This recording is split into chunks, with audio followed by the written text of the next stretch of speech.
Welcome to Maheshan IAS. Your rank is our responsibility. Hello, Jai Hind. Welcome to Maheshan IAS once again. And I'm really going to discuss the research and analysis wing RAW, Khofia Agency Bharat ki. I'm going to discuss the report what they have been published in their own portal in RAW, insidely. दोस्तों, आपने नेपाल की स्थिति देख ली होगी. नेपाल में कूप हो गया है. कूप मीन्स होता है तख्ता पलट, और ऐसा कूप हमने कई बार देखा है. We have seen that kind of coup in Myanmar earlier and then recently in Bangladesh coup has been takes place. और उसके बाद शेख हसीना चली जाती हैं और मोहम्मद यूनिस की सरकार बन जाती है. And the another coup has been takes place in Nepal yesterday. और नेपाल में आपने देखा होगा एक एक चीज की आपको मैं वो वाली इंफॉर्मेशन दूंगा जो एक्चुअली खुफिया एजेंसीज ने निकाल के दी है कि why it has happened.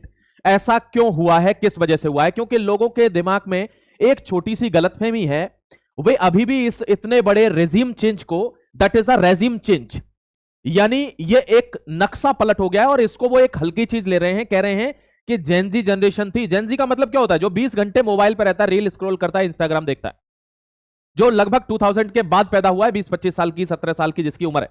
These are called Gen Zs. और दोस्तों वो कह रहा है जेनजीज का फ्रीडम ऑफ स्पीच उन्होंने रोक लिया. उनको मोबाइल से सबसे ज्यादा प्रेम था, मोबाइल में ही सारे एप्लीकेशन बैन कर दिया और इसलिए इतना बड़ा प्रोटेस्ट हो गया. कितनी बचकानी बात लगती है.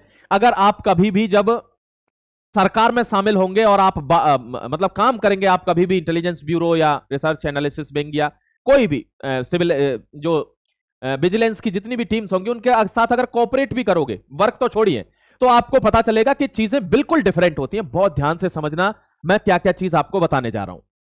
सबसे पहले आपने एक चीज महसूस करी होगी कि कूप हो गया है. कहां पर? नेपाल के अंदर कूप हो गया है. COUP. कूप का मतलब होता है दोस्त तख्ता पलट. तख्ता पलट कैसे हो गया? आर्मी ने टेक ओवर कर लिया और जितने भी मंत्री थे, जितने भी प्रधानमंत्री थे, बड़ी ही इंटरेस्टिंग ये चीज है जो बिल्कुल अलग एंगल निकाल के दिया खुफिया एजेंसियों ने कि सब लोग सोच रहे हैं कि ये हुआ है, ये हुआ है, वो प्रोटेस्ट हो गया, करप्शन हो रहा था. आप दांतों तले उंगली दबा जाएंगे. The shocking news has been published by the Intelligence Bureau. और दोस्तों उन्होंने कहा है कि नेपाल में लोग समझ रहे हैं इनका जो प्रोटेस्ट है वो रोजगार को लेकर, इनका प्रोटेस्ट है इनके करप्शन को लेकर, इनइक्वल इकोनॉमिक स्टेबिलिटी को लेकर, इन सब को लेकर है. नहीं, ये तो है ही, this is one of the reason, but the main reason behind Nepal coup, जहां पर बैरिकेड्स तोड़ दिए गए, टीयर गैस फायर करी गई, 19 से ज्यादा लोग मारे गए वहां पे, और वहां पूरा तख्ता पलट करके आर्मी हमने टेक ओवर कर लिया. क्योंकि पुलिस ने हाथ खड़े कर दिए. पुलिस ने कह दिया जी हमारे बस का अब नहीं है सर, अब अगर आपको कुछ हो जाता है, आपको कोई मार देता है तो हमारे बस का नहीं है. तो आर्मी ने टेक ओवर कर लिया. अब आर्मी का जो जनरल है दोस्तों नेपाल की का, वो भी प्रधानमंत्री बन सकता है. तो मतलब नेपाल में नेक्स्ट क्या है? अब कौन प्रधानमंत्री बन सकता है? एक आदमी का नाम बताता हूं जो सबसे पावरफुल चल रहा है इस समय नेपाल के अंदर, आपको दिखा देता हूं. ये देखिए दोस्तों, आपको देख के ही लग रहा होगा कि पावरफुल होगा. इसका नाम है बालेन्द्र शाह. और बालेन्द्र शाह मेयर हैं काठमांडू के. काठमांडू क्या है? नेपाल की राजधानी है. पहले ये एक स्टूडेंट थे, उसके बाद ये सिंगर बने, मतलब रैपर बन गए. रैपर के बाद राजनीति में कदम रखा, चुनाव लड़ा और काठमांडू के मेयर बन गए. कहते हैं कि कहीं ना कहीं इस प्रोटेस्ट में इनकी बैक है, मतलब इन्होंने इस प्रोटेस्ट को सपोर्ट किया है पीछे से. तो ये पावरफुल चेहरे हैं इस समय के. कई पावरफुल चेहरे हैं, लेकिन ये सबसे पावरफुल माने जा रहे हैं कि ये नए प्रधानमंत्री हो सकते हैं. और 35-36 साल इनकी उम्र ज्यादा है नहीं, यंग प्राइम मिनिस्टर. तो क्या दोस्तों अभी डेमोक्रेसी ही रहेगी नेपाल में या मोनार्की रहेगी? अगर आप नेपाल से ये वीडियो देख रहे हैं तो प्लीज कमेंट में जरूर बताना कि आपको मोनार्की चाहिए यानी राजाशाही शासन चाहिए या आपको डेमोक्रेसी चाहिए, प्रजातंत्र चाहिए. क्योंकि 2008 में, देखो फिर एक बार हल्का सा आपको बैकग्राउंड दे देता हूं. 2008 में संविधान बनकर तैयार होकर यहां डेमोक्रेसी आ गई थी. पहले यहां मोनार्की हुआ करती थी, राजाओं का शासन हुआ करता था. And the last king was Gyanendra Shah. Gyanendra Shah ji ने भी छोड़ दिया जनता के लिए कि जनता खुश है तो वैसा ही करेंगे.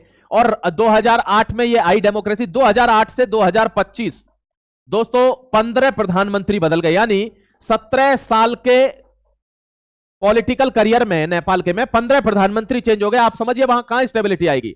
और उनका एक छोटा सा चीज दिखा देता हूं आपको. ये देखिए, ये वे प्रधानमंत्री और ये वे लोग हैं मंत्री कि जिनके घरों पर हमले हुए हैं, जिनको मारकर खदेड़ दिया गया है.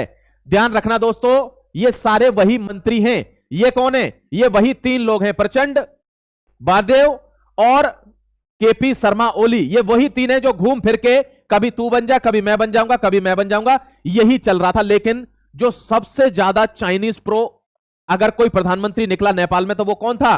केपी शर्मा ओली। केपी शर्मा ओली ये दोस्तों खास है किसका? Xi Jinping. मतलब आप समझिए चाइना पर भरोसा किस लिए नहीं किया जा सकता। अभी चाइना से मिलके आए ना हम, बहुत अच्छी अच्छी बातें हो रही है ना, चाइना के साथ हमारा पैक्ट हो गया, ट्रेड हो गया। आईबी कहती है कि China is the nation we can never trust. हम कभी जीवन में अगर किसी देश पर विश्वास नहीं कर सकते तो वो चाइना है। Yes, behind this regime change the sole motto of China and America. दोस्तों एक ही मकसद था अमेरिका और चाइना का, that regime change in Nepal. Nepal में अमेरिका का क्या रोल है? क्योंकि आपने देखा होगा, देखो दोस्तों आपने बांग्लादेश की खबर सुनी होगी, वहां एक आइलैंड है, उस आइलैंड पर अमेरिका ने कहा था हम अपना एक कैंप यहां बनाना चाहते हैं, आर्मी कैंप, और शेख हसीना ने कह दिया नो, नहीं बना सकते। दोस्तों 2 महीने नहीं हुए थे, 2 महीने के अंदर तो बांग्लादेश में कूप हो गया, यानी आर्मी ने टेक ओवर कर लिया, शेख हसीना को वहां से भागना पड़ा, हमने उसको शरण दी और मोहम्मद यूनुस की वहां सरकार आ गई, करप्शन चरम सीमा पर हो गया। सेम चीज म्यांमार में हुई थी।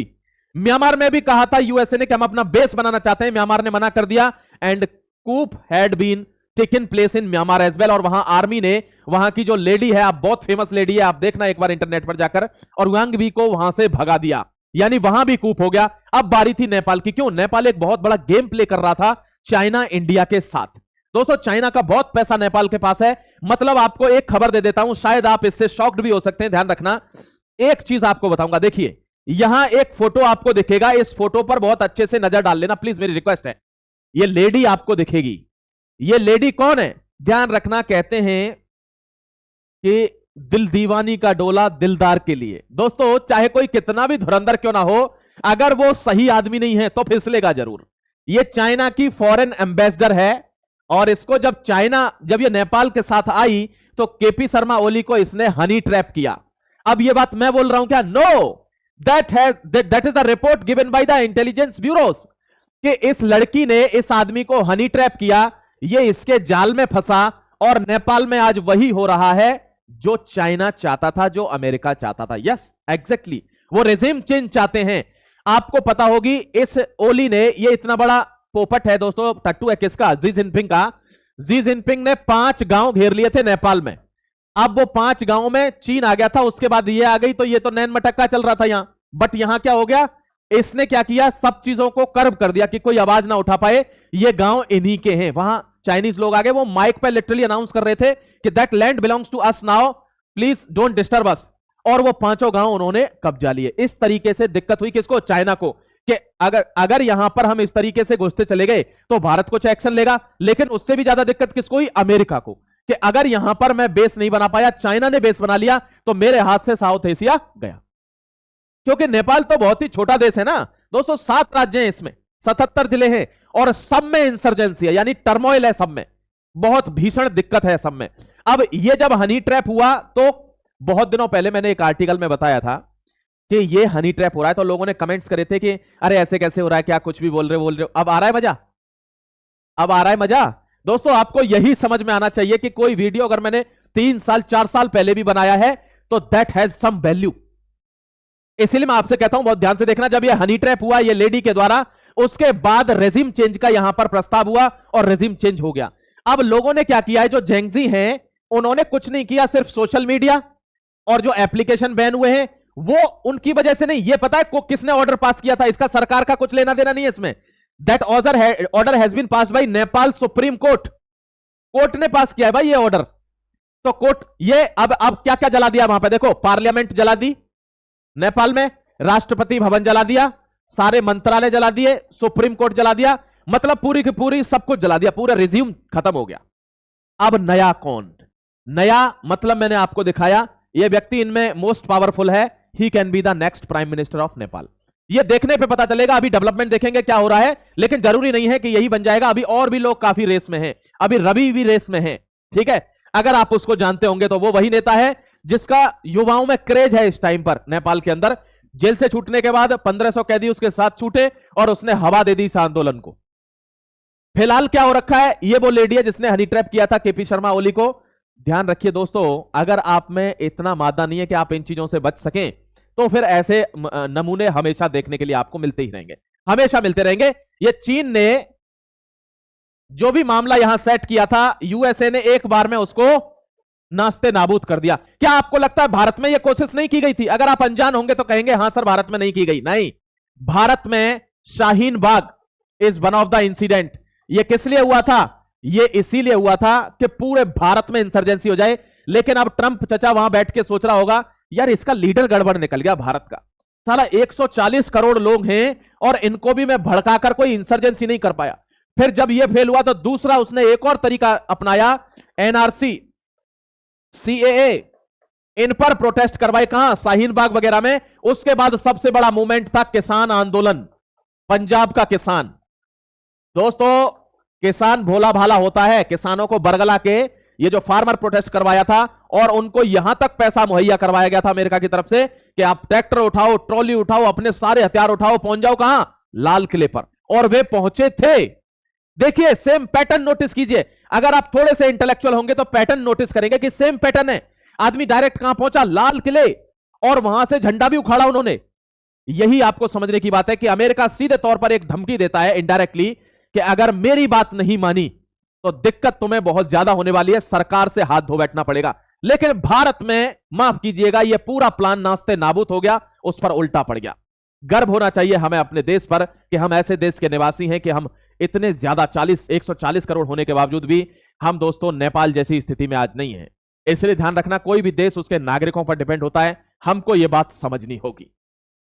आपको आर्टिकल कैसा लगा? आपको कैसा लगी इंफॉर्मेशन आई भी कि उसने ये कहा है ये कूप करवाया गया है, ये हुआ नहीं है, रेजिम चेंज करवाया गया है, और अमेरिका साफ धमकी देता है कि अगर हमारे नहीं तो फिर कुछ नहीं। ठीक है, तो इसके खिलाफ अब भारत को इसका सबसे बड़ा खतरा है। आपको सावधान रहना होगा कि भारत में ऐसी कोई ताकत पनपती है, कोई भी विपक्ष पनपता है तो आपको, क्योंकि ध्यान रखना यह विपक्ष का काम हो ही नहीं सकता। मैं आपको क्या दिखाया था अगर आपने थोड़ा सा भी ध्यान दिया होगा तो, ये देखिए ये वो लोग हैं जो पक्ष विपक्ष के लोग हैं, ये भी है, ये भी है, ये भी है, तीनों प्रधानमंत्री हैं। तो अगर कोई एक पार्टी ये करवा रही होती तो इसका मतलब किसी एक जो जिसकी सत्ता है उस पर ही पत्थरबाजी होती ना, उस पर भी पथराव होता, उस पर ही गोलियां चलती। नहीं भाई साहब, रातों रात नेपाल का पूरा एडमिनिस्ट्रेशन गायब है। आज आपको पता नहीं है केपी शर्मा ओली कहां है, कोई कह रहा है दुबई गया है, कोई कह रहा है सिंगापुर गया है, कोई कह रहा है भारत में छुप गया है, किसी को नहीं पता। इसका मतलब इसी को कहते हैं रेजिम चेंज, कि रातों रात सारे नेता गायब। क्यों? क्योंकि मरने का खतरा आ गया, लोग बहुत उग्र हो गए हैं।